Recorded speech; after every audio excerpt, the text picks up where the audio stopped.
when we see from the tight knot of me self. And what is that tight knot of me self? It's a bunch of unexamined thoughts, beliefs, concepts that has to do with my thoughts usually. Yeah? My thoughts of this, my thoughts of that, my thoughts of comfort, my thoughts of discomfort, my thoughts of liking, disliking, my thoughts about this, yes? So or even the thoughts of me as a separate entity that needs to be loved, that needs to be, secure, and this, yeah? It's a tight focus. And then we look upon things, we look upon the world, we look upon life, and we see separate things. So there's a division here, a subject and an object, a me here and things, life out there, outside of me. This we can support in shifting perception, in a very simple way.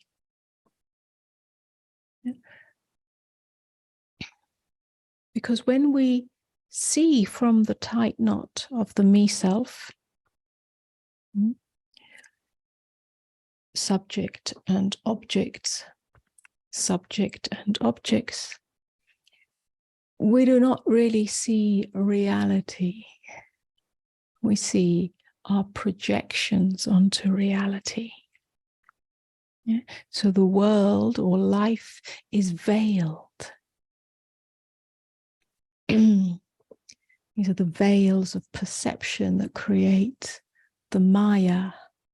The world is not as we see it, but as we believe it. Yeah, we project these unexamined beliefs. Even the belief that it is out there is an unexamined belief. Yeah? So we can support a shift in perception that opens the doorway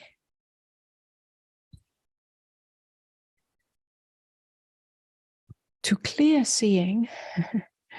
And clear seeing has a fundamentally different quality.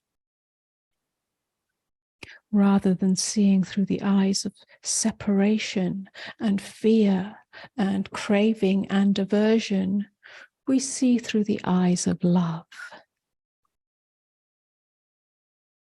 That doesn't mean that we always like what we see or even agree with it, but something internal changes. It's an inner transformation of consciousness. That's what it means to see the beloved in everything. It softens the inner gaze. Normally when we look, we look at boundaries. We look at the boundary of a thing, and in that way we can identify it. We tend to look at the detail or the boundary, the edges. This is valuable in functioning, doing things, crossing the road, chopping things, whatever. We need to be aware of edges as such. But when that becomes the default position, it becomes a limited view that occludes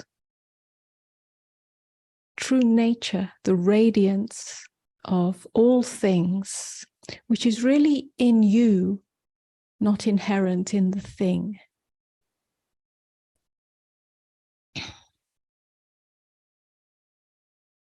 Imagine falling in love. You gaze into the other's eyes. What's actually happening? in that falling in love, in that moment of gazing. The eyes are very wide open.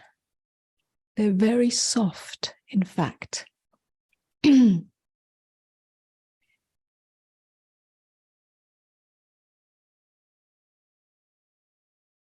gaze, the gaze is not narrowed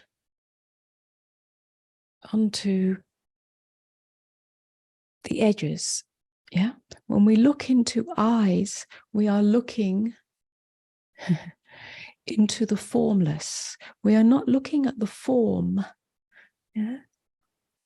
We're looking into the beingness. We call that falling in love. What we're falling in love with, of course, there's a whole bunch of other ideas. I like this person. I agree with this person. I'm sexually attracted to this person. It doesn't matter which sex it is. Yeah. Look into the eyes of a friend. Look into the eyes of your mother. Look into the eyes of your child. When the focus is soft, yeah, unfocused, and we look at eyes, we're not looking at the shape of the eyes or the color of the eyes, or yeah, we're looking straight into, if you like, beingness. When beingness in you meets beingness in other, love arises. That love gets mistaken for loving the other, loving the form, and then all sorts of either good things or bad things happen depending whose eyes you're looking into. Yeah, this is often the guru-disciple relationship also. Gets all a bit mixed up. But if we do not jump to taking ownership of the form and remain in the openness and stillness of beingness, love arises. Love arises in you because it's your natural state. It's inherent in you. So it's really not about the other or the object. It's about what transforms in you. Openness and beingness, stillness, presence, give rise to the inherent quality or vibration or frequency of love. What is that love? It's unconditionality. It's openness itself. It's peace. Yeah, the end of the argument. There's no subject and object to create a division, a separation. Yeah, for a moment at least, there is peace.